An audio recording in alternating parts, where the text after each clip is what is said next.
So what do you do? Do we drop off the ARE to form the imperfect, or what do we do? Drop the RE. Drop the RE. So you drop in the RE and you're left with the root of the verb, which is like that.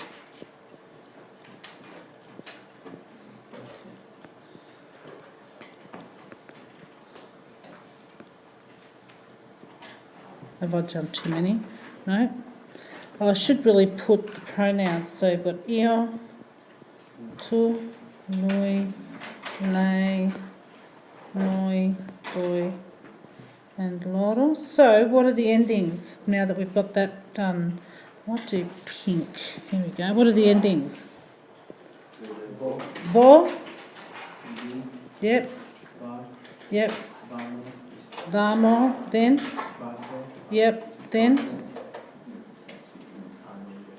Vano. Same here with vedere. So you're left with that as your root.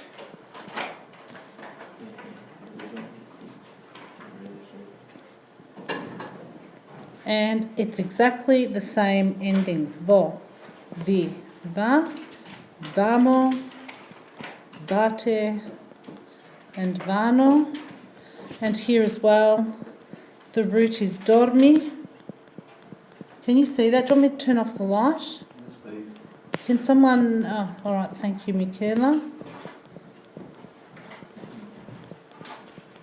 Is that better? Yep. Yeah.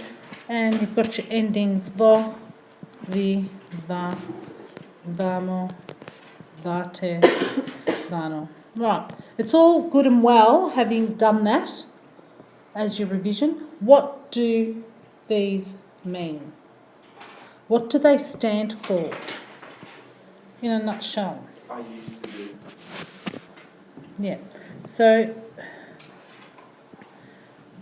let's see if I can find a nice light blue colour.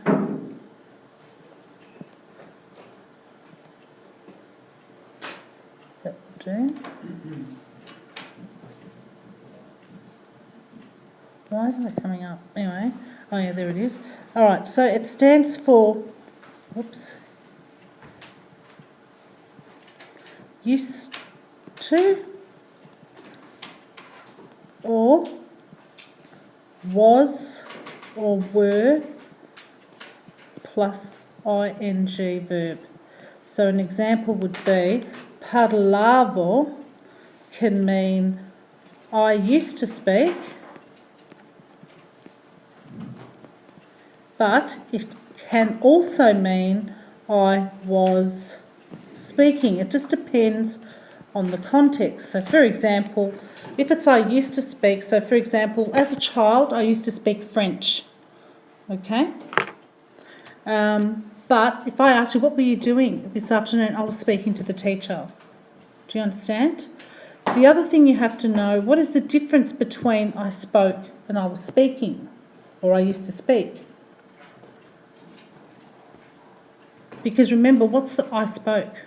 What tense is that? It's the other past tense, which we call passato prossimo, which is a past tense that indicates that an action has been completed in the past. This action is not completed. That's why it's called imperfect. It's not perfect.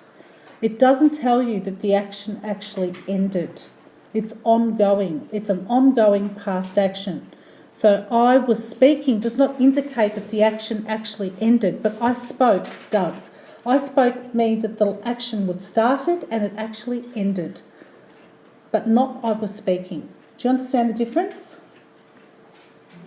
Yes? It's the same as in English. I mean, the good thing is that English is the same in this respect.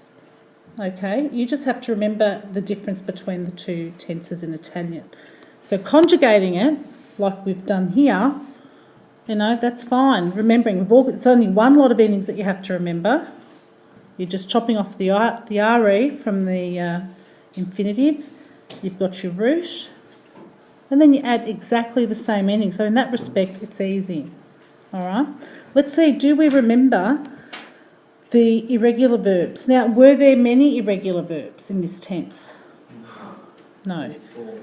All right, so let's stop that with some of these. The root of the verb was formed by the first person of the present tense. So, for example, with dire, the io, dico, is that right? And then, yes, something like that. And then fare comes from face, or is it the Latin root? No, that comes from the Latin root. Sorry, I'm getting confused with tenses. I'm about to do... If they come from the Latin root, if you remember the Latin, so for example, if you remember dicere, you'd remember that that's... And this, if they become regular, so they're the Latin originals, and if you remember those, then they are regular. All right? Okay, so that's as far as